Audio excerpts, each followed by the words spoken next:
ನಮಸ್ಕಾರ ವೀಕ್ಷಕರೇ ಸ್ವಚ್ಛ ಕನ್ನಡದ ಮೂಲಕವಾಗಿ ಕನ್ನಡಿಗರ ಮನೆ ಮಾತಾಗಿದ್ದ ಖ್ಯಾತ ನಿರೂಪಕಿ ಅಪರ್ಣಾ ಅವರ ನಿಧನದ ಸುದ್ದಿ ಕನ್ನಡಿಗರಿಗೆ ದಿಗ್ಭ್ರಮೆ ಮೂಡಿಸಿದೆ. ರಾಜ್ಯದ ಗಣ್ಯಾತಿ ಗಣ್ಯರು ಆಘಾತವನ್ನ ದುಃಖವನ್ನ ವ್ಯಕ್ತಪಡಿಸಿದ್ದಾರೆ. ತಮ್ಮದೇ ಆದ ವಿಶೇಷ ಅಭಿಮಾನಿ ಬಳಗವನ್ನ ಹೊಂದಿದ್ದ ಕನ್ನಡ ನಾಡು ಕಂಡಂತಹ ಅದ್ಭುತ ನಿರೂಪಕಿ ನಟಿ ಅಪರ್ಣಾ ಕ್ಯಾನ್ಸರ್ನಿಂದಾಗಿ ಬಾರದ ಲೋಕಕ್ಕೆ ಹೋಗಿದ್ದಾರೆ. ಸಿನಿಮಾ, ಧಾರಾವಾಹಿ, ದೂರದರ್ಶನ ನಿರೂಪಣೆ, ಆಕಾಶವಾಣಿ, ವೇದಿಕೆ ಕಾರ್ಯಕ್ರಮ ಹೀಗೆ ಎಲ್ಲೆಡೆ ಅಪರ್ಣಾ ಅವರು ಮಿಂಚಿದ್ರು. ಅವರು ಬಹುಮುಖ ಪ್ರತಿಭೆಯಾಗಿ ಗುರುತಿಸಿಕೊಂಡಿದ್ದಾರೆ. ಮೊದಲು ನಾಟಕಗಳಲ್ಲಿ ಅಭಿನಯಿಸಿದ್ರು, ನಂತರ ಸಿನಿಮಾ ಅಭಿಮಾನಿಗಳನ್ನ ರಂಜಿಸಿದ್ರು, ರೇಡಿಯೋ ಕಾರ್ಯಕ್ರಮದಲ್ಲಿ ಕೇಳುಗರನ್ನ ರಂಜಿಸಿದ್ರು, ಕಿರುತೆರೆ ಲೋಕಕ್ಕೂ ಎಂಟ್ರಿ ಕೊಟ್ಟು ಧಾರಾವಾಹಿ ಪ್ರಿಯರ ಮನತಣಿಸಿದ್ರು. ಇದಲ್ಲದೆ ಸುದೀರ್ಘವಾಗಿ ಕಾರ್ಯಕ್ರಮಗಳಲ್ಲಿ ನಿರೂಪಕಿಯಾಗಿ ಬೇರೆ ಬೇರೆ ಸಂಸ್ಥೆಗಳಿಗೆ ಧ್ವನಿ ನೀಡುವ ಮೂಲಕವಾಗಿ ಅಷ್ಟೂ ಸಾಲದೆಂಬಂತೆ ಕಿರುತೆರೆಯ ರಿಯಾಲಿಟಿ ಶೋಗಳಲ್ಲಿ ತಮ್ಮ ಹಾಸ್ಯದ ಮೂಲಕವಾಗಿ ಕನ್ನಡಿಗರನ್ನ ರಂಜಿಸಿದ್ದಾರೆ. ಈ ರೀತಿಯಾಗಿ ತಮ್ಮ ಜೀವನದ 17ನೇ ವಯಸ್ಸಿನಿಂದ ಸುದೀರ್ಘವಾಗಿ ಜೀವನದುದ್ದಕ್ಕೂ ಕಲಾ ಸೇವೆಯನ್ನ ಮಾಡುತ್ತಾ ಬಂದಂತವರು ಅಪರ್ಣಾ ಅವರು. ಆದರೆ ಇಂತಹ ಅಪರ್ಣಾ ಅವರ ಜೀವವನ್ನ ಕ್ಯಾನ್ಸರ್ ಅನ್ನೋ ಮಹಾಮಾರಿ ಕಸಿದುಕೊಂಡಿದೆ. ಅಪರ್ಣಾ ಅವರಿಗೆ ಕಾಡಿದ್ದು ಶ್ವಾಸಕೋಶದ ಕ್ಯಾನ್ಸರ್. ಹಾಗಾದ್ರೆ ಈ ಶ್ವಾಸಕೋಶದ ಕ್ಯಾನ್ಸರ್ನ ಲಕ್ಷಣಗಳೇನು? ಇದು ಅಪರ್ಣಾರ ಬದುಕನ್ನ ಕಸಿದುಕೊಂಡಿದ್ದೆ ಹೇಗೆ? ಕ್ಯಾನ್ಸರ್ ತಡೆಗಟ್ಟೋಕೆ ಸಾಧ್ಯವಿಲ್ವಾ? ಅದರ ಆರಂಭಿಕ ಸೂಚನೆಗಳೇನು? ಈ ಮಾರಣಾಂತಿಕ ಕಾಯಿಲೆ ಬರದ ಹಾಗೆ ತಡೆಗಟ್ಟುವುದು ಹೇಗೆ? ಆ ಎಲ್ಲದರ ಬಗ್ಗೆ ಒಂದು ವರದಿ ಇದೆ, ನೋಡೋಣ. ನಮ್ಮ ಭಾಷೆಯನ್ನ ಗೌರವಿಸಿ ಪ್ರೀತಿಸಿದಾಗ ಭಾಷೆಯು ನಮ್ಮನ್ನ ಪ್ರೀತಿಸುತ್ತದೆ. ಭಾಷೆಯನ್ನ ಸ್ಪಷ್ಟವಾಗಿ ಮಾತನಾಡುತ್ತಾ, ಕೇಳುತ್ತಾ, ಓದುತ್ತಾ ಇದ್ದಷ್ಟು ಸಹಜವಾಗಿ ಭಾಷೆಯಲ್ಲಿ ಹಿಡಿತ ಬರುತ್ತೆ.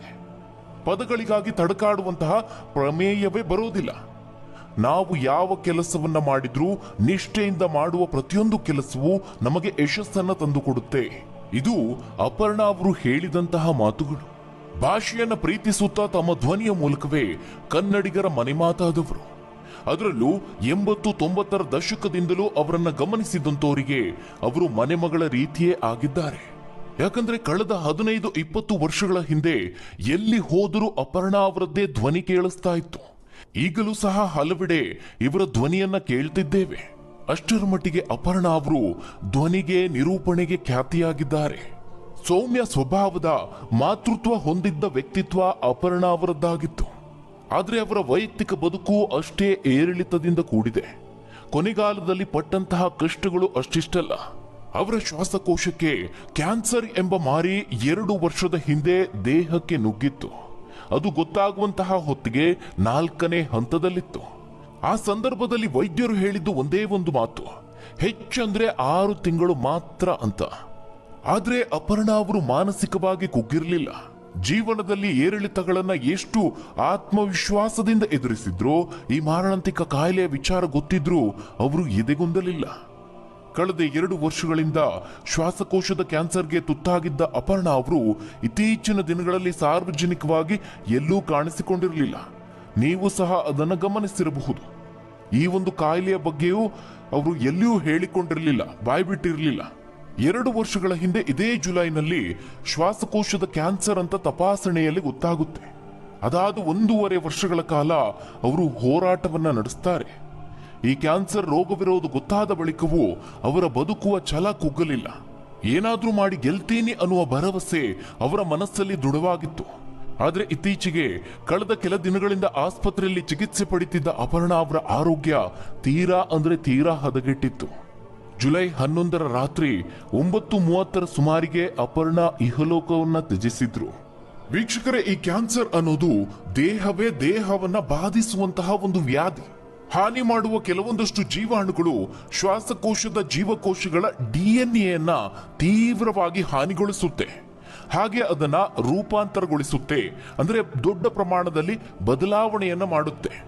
ಈ ರೀತಿಯ ಜೀವಕೋಶಗಳು ನಿಯಂತ್ರಣವನ್ನು ತಪ್ಪಿ ಒಂದೇ ಜಾಗದಲ್ಲಿ ಹೆಚ್ಚು ಬೆಳವಣಿಗೆ ಕಾಣುತ್ತೆ. ಇದು ದೇಹದ ಯಾವುದೇ ಭಾಗದಲ್ಲಿ ಕಾಣಿಸಿಕೊಳ್ಳಬಹುದು. ಅದೇ ರೀತಿಯಾಗಿ ಶ್ವಾಸಕೋಶದ ಭಾಗದಲ್ಲಿ ಅನಿಯಂತ್ರಿತ ಜೀವಕೋಶಗಳ ಬೆಳವಣಿಗೆ ಏನಿದೆ ಅದು ಶ್ವಾಸಕೋಶದ ಕ್ಯಾನ್ಸರ್ ಆಗಿ ಬದಲಾಗುತ್ತದೆ. ಮೊದಲು ಸಾಧಾರಣ ಉಸಿರಾಟದ ತೊಂದರೆಯಿಂದ ಶುರುವಾಗಿ ಆ ನಂತರದಲ್ಲಿ ಇದು ಜೀವವನ್ನೇ ಬಲಿ ಪಡೆಯುವಷ್ಟು ಮಾರಣಾಂತಿಕ ಆಗುತ್ತೆ. ವೀಕ್ಷಕರೇ, ಇತ್ತೀಚೆಗೆ ಶ್ವಾಸಕೋಶದ ಕ್ಯಾನ್ಸರ್ಗೆ ತುತ್ತಾಗುತ್ತಿರುವ ಜನರ ಸಂಖ್ಯೆ ಏರಿಕೆ ಆಗ್ತಾ ಇದೆ. ಅದರ ಸಂಖ್ಯೆ ವೇಗವಾಗಿ ಏರಿಕೆ ಆಗ್ತಾ ಇರುವುದು ಆತಂಕಕ್ಕೆ ಕಾರಣವಾಗಿದೆ. ಈ ಶ್ವಾಸಕೋಶದ ಕ್ಯಾನ್ಸರ್ಗೆ ಪ್ರಮುಖವಾಗಿ ಕಾರಣ ಆಗ್ತಿರೋದೇನೆಂದ್ರೆ ಧೂಮಪಾನ. ಆದ್ರೆ ಧೂಮಪಾನ ಮಾಡದೇ ಇರುವವರಲ್ಲೂ ಈ ಕ್ಯಾನ್ಸರ್ ಕಾಣಿಸಿಕೊಳ್ಳಬಹುದು. ಅದರಲ್ಲೂ ಇತ್ತೀಚಿನ ದಿನಗಳಲ್ಲಿ ಧೂಮಪಾನ ಮಾಡದೇ ಇರುವ ಜನರಲ್ಲೂ ಸಹ ಹೆಚ್ಚಿನದಾಗಿ ಈ ಸಮಸ್ಯೆ ಕಾಣಿಸಿಕೊಳ್ತಾ ಇದೆ. ಅಲ್ಲದೆ ಇದು ಈ ಮುಂಚೆ ಪುರುಷರ ಕಾಯಿಲೆಯಾಗಿ ಕಾಣಿಸಿಕೊಳ್ತಾ ಇತ್ತು. ಯಾಕಂದ್ರೆ ಪುರುಷರು ಹೆಚ್ಚಿನದಾಗಿ ಧೂಮಪಾನವನ್ನ ಮಾಡ್ತಾರೆ ಅನ್ನುವ ಕಾರಣಕ್ಕಾಗಿ. ಆದ್ರೆ ಮಹಿಳೆಯರಲ್ಲೂ ಹೆಚ್ಚಿನದಾಗಿ ಈ ಸಮಸ್ಯೆ ಕಾಣಿಸಿಕೊಳ್ತಾ ಇದೆ. ಅಪರ್ಣಾ ಅವರಿಗೂ ಸಹ ಇದೇ ರೀತಿ ಆಗಿರುವಂತದ್ದು. ಮತ್ತೊಂದು ಶಾಕಿಂಗ್ ವಿಚಾರ ಅಂದ್ರೆ ಶ್ವಾಸಕೋಶ ಕ್ಯಾನ್ಸರ್ಗೆ ಒಳಗಾಗುವ ಬಹುತೇಕ ರೋಗಿಗಳು ಸಾವನ್ನಪ್ಪಿದ್ದಾರೆ ಅಂತ ಇತ್ತೀಚಿನ ಅಧ್ಯಯನದ ವರದಿಗಳು ಹೇಳ್ತಾ ಇದೆ. ಹಾಗಾದ್ರೆ ಈ ಕ್ಯಾನ್ಸರ್ನ ಲಕ್ಷಣಗಳು ಏನು, ಇದನ್ನ ಬರದಂತೆ ತಡೆಗಟ್ಟೋದು ಹೇಗೆ, ಇವೆಲ್ಲದರ ಬಗ್ಗೆ ಒಂದೊಂದಾಗಿ ಮಾಹಿತಿಯನ್ನ ನೋಡೋಣ. ಮೊದಲನೇದಾಗಿ ಮಹಿಳೆಯರಲ್ಲಿ ಕಂಡು ಬರುವಂತಹ ಈ ಕ್ಯಾನ್ಸರ್ನ ಲಕ್ಷಣಗಳನ್ನ ನೋಡೋದಾದ್ರೆ ಇದ್ದಕ್ಕಿದ್ದಂತೆ ತೂಕವನ್ನ ಕಳೆದುಕೊಳ್ಳೋದು ಇದರ ಪ್ರಮುಖ ಲಕ್ಷಣ ಅಂತ ಹೇಳಲಾಗುತ್ತೆ. ಮಹಿಳೆಯರಲ್ಲಿ ಕ್ಯಾನ್ಸರ್ ವೇಗ ಪಡೆದುಕೊಳ್ತಿದೆ ಅನ್ನೋದರ ಮೊದಲ ಸಂಕೇತ ಅವರ ದೇಹದ ತೂಕ ಕಡಿಮೆ ಆಗೋದು. ದೈನಂದಿನ ಆಹಾರ ಪದ್ಧತಿಯಲ್ಲಿ ಯಾವುದೇ ಬದಲಾವಣೆ ಆಗಿಲ್ಲ ಅಥವಾ ಅತಿ ಹೆಚ್ಚು ವ್ಯಾಯಾಮವನ್ನ ಮಾಡಿ ತೂಕವನ್ನ ಕಳೆದುಕೊಂಡಿಲ್ಲ, ಆದ್ರೂ ಸಹ ಮಹಿಳೆಯರು ತಮ್ಮ ದೇಹದ ತೂಕವನ್ನ ಕ್ರಮೇಣವಾಗಿ ಕಳೆದುಕೊಳ್ತಿದ್ದಾರೆ ಅಂತ ಹೇಳಿದ್ರೆ ತಕ್ಷಣವೇ ಎಚ್ಚೆತ್ತುಕೊಳ್ಬೇಕು, ವೈದ್ಯರನ್ನ ಸಂಪರ್ಕಿಸಬೇಕು. ಯಾಕಂದ್ರೆ ತೂಕವನ್ನ ಕಳೆದುಕೊಳ್ಳೋದು ರೋಗ ಲಕ್ಷಣ. ಬೇರೆ ಬೇರೆ ರೀತಿಯ ರೋಗಗಳಲ್ಲಿ ಈ ರೀತಿಯ ಲಕ್ಷಣಗಳು ಇರುತ್ತೆ. ಅದು ಕ್ಯಾನ್ಸರ್ ಕೂಡ ಆಗಿರಬಹುದು ಅಂತ ವೈದ್ಯರು ಹೇಳ್ತಾರೆ. ಅದೇ ರೀತಿಯಾಗಿ ಪದೇ ಪದೇ ಸುಸ್ತಾಗುವಂಥದ್ದು, ಆಯಾಸ ಆಗುವಂಥದ್ದು ಸಹ ಇದರ ಒಂದು ಪ್ರಮುಖ ಲಕ್ಷಣ. ಬಹುತೇಕ ಸಮಯದಲ್ಲಿ ಮಹಿಳೆಯರಲ್ಲಿ ಸುಸ್ತು ಹಾಗೆ ಆಯಾಸ ಕಂಡು ಬರ್ತಾ ಇದ್ರೆ ಅದು ಕ್ಯಾನ್ಸರ್ ಲಕ್ಷಣವಾಗಿರಬಹುದು.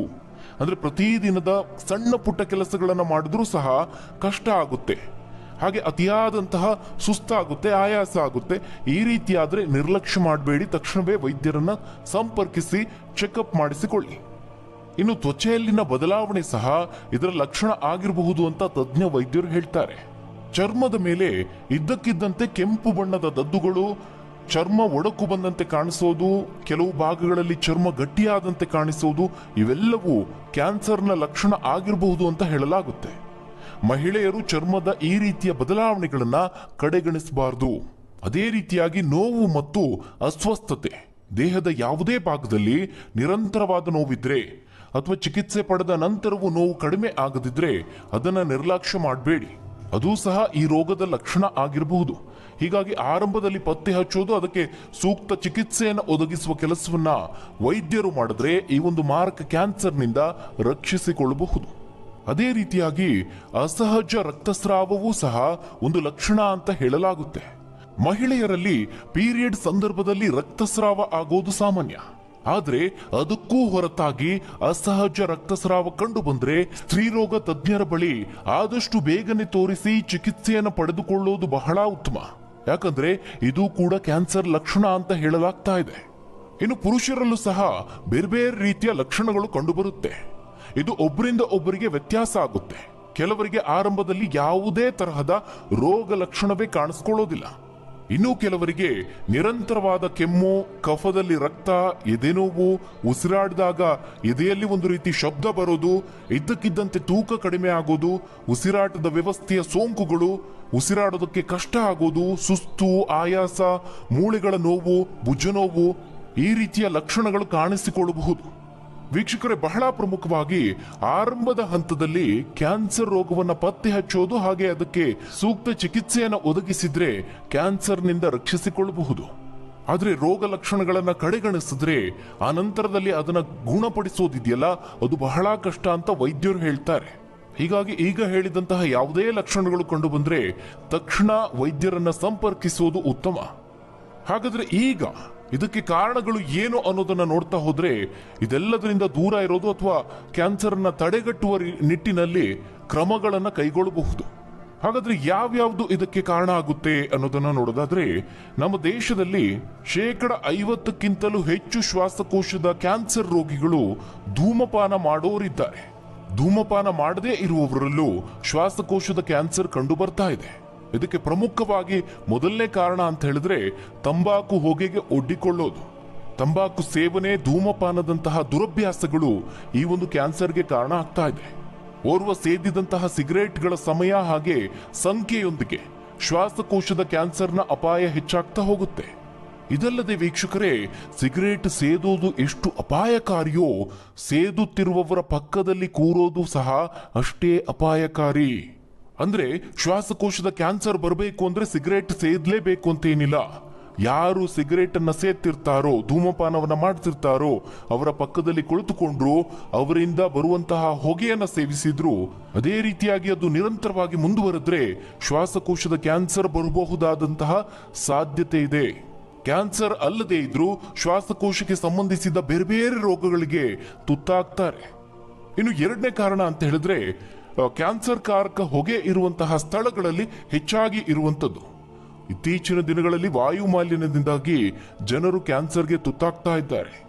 ವಾಯು ಮಾಲಿನ್ಯದಲ್ಲಿ ಅಪಾಯಕಾರಿ ಖನಿಜಾಂಶಗಳು ಕ್ರೋಮಿಯಂ, ಕ್ಯಾಡ್ಮಿಯಂ, ಆರ್ಸೆನಿಕ್ ಈ ಎಲ್ಲಾ ಅಂಶಗಳು ಶ್ವಾಸಕೋಶಕ್ಕೆ ಸೇರಿ ಹಾನಿಯನ್ನ ಉಂಟು ಮಾಡುತ್ತೆ. ಅದೇ ರೀತಿಯಾಗಿ radon, uranium, diesel exhaust, silica, ಕಲ್ಲಿದ್ದಲು ಈ ರೀತಿಯ ಅಪಾಯಕಾರಿ ಹಾನಿಕಾರಕ ಪದಾರ್ಥಗಳಿಗೆ ಒಡ್ಡಿಕೊಳ್ಳುವುದು ಸಹ ಅತ್ಯಂತ ಅಪಾಯಕಾರಿ. ಅನೇಕ ಕಂಪನಿಗಳಲ್ಲಿ ವಿಷಕಾರಿ ಅನಿಲಗಳು, ರಾಸಾಯನಿಕಗಳು, ಕೀಟನಾಶಕಗಳು ಹಾಗೆ ಧೂಳಿನಿಂದ ಕೂಡಿರುತ್ತೆ. ಅಂತಹ ಕಂಪನಿಗಳಲ್ಲಿ ಕೆಲಸ ಮಾಡುವಂತಹ ವ್ಯಕ್ತಿಗಳಲ್ಲಿ ಕ್ಯಾನ್ಸರ್ ಬರುವಂತಹ ಸಾಧ್ಯತೆ ಹೆಚ್ಚಿರುತ್ತೆ. ಇನ್ನು ಇತ್ತೀಚಿನ ದಿನಗಳಲ್ಲಂತೂ ವಾಯು ಮಾಲಿನ್ಯ ಸಾಕಷ್ಟು ಹೆಚ್ಚಾಗಿದೆ. ಶ್ವಾಸಕೋಶದ ಕ್ಯಾನ್ಸರ್ಗೆ ಇದೂ ಸಹ ಒಂದು ಕಾರಣ.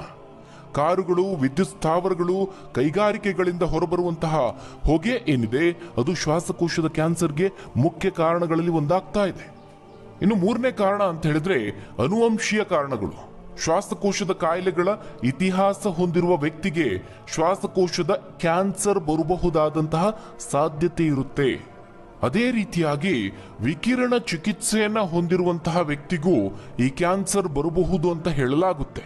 ಅಂದ್ರೆ ಈ ರೇಡಿಯೇಷನ್ ಥೆರಪಿಗಳಿಗೆ ಒಳಗಾಗುವಂತಹ ವ್ಯಕ್ತಿಗಳಿಗೆ, ಅದಕ್ಕೆ ಸಂಬಂಧಪಟ್ಟಂತಹ ಯಾವುದೇ ರೀತಿಯ ಚಿಕಿತ್ಸೆಯನ್ನು ತೆಗೆದುಕೊಂಡ್ರು ಅದು ನಿರಂತರವಾಗಿ ನಡೀತಾ ಇದ್ರೆ ಈ ರೀತಿಯ ಕಾಯಿಲೆಗಳು ಕಾಣಿಸಿಕೊಳ್ಳಬಹುದು. ಕ್ಯಾನ್ಸರ್ನಂತಹ ರೋಗಗಳಿಗೆ ಆರಂಭಿಕ ಹಂತದಲ್ಲಿ ಚಿಕಿತ್ಸೆ ಇದೆ ಅಂತ ಹೇಳಿದ್ರೂ ಸಹ ಇದು ಬಹಳ ಅಪಾಯಕಾರಿ. ಹೀಗಾಗಿ ಇವೆಲ್ಲದರಿಂದ, ಈ ದುಶ್ಚಟಗಳಿಂದ ಆದಷ್ಟು ದೂರ ಇರೋದು, ಸ್ವಚ್ಛ ಪರಿಸರದಲ್ಲಿ ವಾಸ ಮಾಡೋದು ಇವೆಲ್ಲವೂ ಬಹುಮುಖ್ಯ ಆಗುತ್ತೆ. ಆ ಮೂಲಕ ಕ್ಯಾನ್ಸರ್ ಬರದಂತೆ ತಡೆಗಟ್ಟಬಹುದು. ಇನ್ನು ಕೆಲವು ತಜ್ಞರ ಅಧ್ಯಯನಗಳು ಈ ರೀತಿಯಾದಂತಹ ಕ್ಯಾನ್ಸರ್ ಬರದೇ ಇರೋ ಹಾಗೆ ತಡೆಗಟ್ಟೋದಕ್ಕೆ ಕೆಲವು ಹಣ್ಣು ತರಕಾರಿಗಳನ್ನು ತಿನ್ನೋದಕ್ಕೆ ಸಲಹೆಯನ್ನ ನೀಡ್ತಾರೆ. ಕ್ಯಾರೆಟ್, ಸಿಹಿಗೆಣಸು, ದಪ್ಪ ಎಲೆಗಳಾದ ಪಾಲಕ್, ಬಸಳೆ, ಟೊಮ್ಯಾಟೊ ಈ ರೀತಿಯ ತರಕಾರಿಗಳಲ್ಲಿ ಕೆರಾಟಿನಾಯ್ಡ್ಗಳು ಹೆಚ್ಚಾಗಿ ಇರುತ್ತೆ. ತಜ್ಞರು ಹೇಳುವ ಪ್ರಕಾರವಾಗಿ ಶ್ವಾಸಕೋಶದ ಆರೋಗ್ಯಕ್ಕೆ ಈ ಕೆರಾಟಿನಾಯ್ಡ್ ಅಂಶಗಳು ಯಥೇಚ್ಛವಾಗಿ ಸಿಗುವಂತಹ ಆಹಾರಗಳು ಬಹಳ ಒಳ್ಳೆಯದಂತೆ. ಅಲ್ಲದೆ ಶ್ವಾಸಕೋಶದ ಕ್ಯಾನ್ಸರ್ನಂತಹ ಮಾರಕ ಕಾಯಿಲೆಗಳನ್ನು ಕೂಡ ನಮ್ಮಿಂದ ದೂರವಿರಿಸುತ್ತಂತೆ. ಅದೇ ರೀತಿಯಾಗಿ ವೀಕ್ಷಕರೇ, ದಿನಕ್ಕೊಂದು ಸೇಬು ಹಣ್ಣನ್ನು ತಿಂದ್ರೆ ಕೇವಲ ಹೃದಯದ ಆರೋಗ್ಯ ಮಾತ್ರವಲ್ಲ, ಶ್ವಾಸಕೋಶದ ಆರೋಗ್ಯವನ್ನು ಸಹ ಕಾಪಾಡಬಹುದು ಅಂತ ಹೇಳಲಾಗುತ್ತೆ. ಇದಿಷ್ಟು ಈ ಒಂದು ರೋಗ ಲಕ್ಷಣಗಳು ಹಾಗೆ ಅದನ್ನು ದೂರವಿಡುವಂತಹ ಬಗ್ಗೆ. ಹಾಗಾದ್ರೆ ವೀಕ್ಷಕರೇ, ಈ ಒಂದು ಮಾಹಿತಿಯ ಬಗ್ಗೆ ನೀವೇನಂತೀರಾ? ನಿಮ್ಮ ಅನಿಸಿಕೆ, ಅಭಿಪ್ರಾಯವನ್ನ ಕಮೆಂಟ್ ಮೂಲಕವಾಗಿ ತಿಳಿಸಿ. ಧನ್ಯವಾದಗಳು ವೀಕ್ಷಕರೇ. ನಮಸ್ಕಾರ, ನಾನು ನಟಿ ನಿರೂಪಕಿ ಅಪರ್ಣ. ಪಿಎಸ್ ವಿಶ್ವವಿದ್ಯಾಲಯದ ಕನ್ನಡ ಕೂಟ ಕರ್ನಾಟಕ ರಾಜ್ಯೋತ್ಸವದ ಆಚರಣೆಯನ್ನ ಸಾಧ್ಯ ಮಾಡಿಕೊಡ್ತಿದೆ. ನವೆಂಬರ್ 8ನೇ ತಾರೀಕು MRD ಸಭಾಂಗಣದಲ್ಲಿ ಹೆಣ್ಣು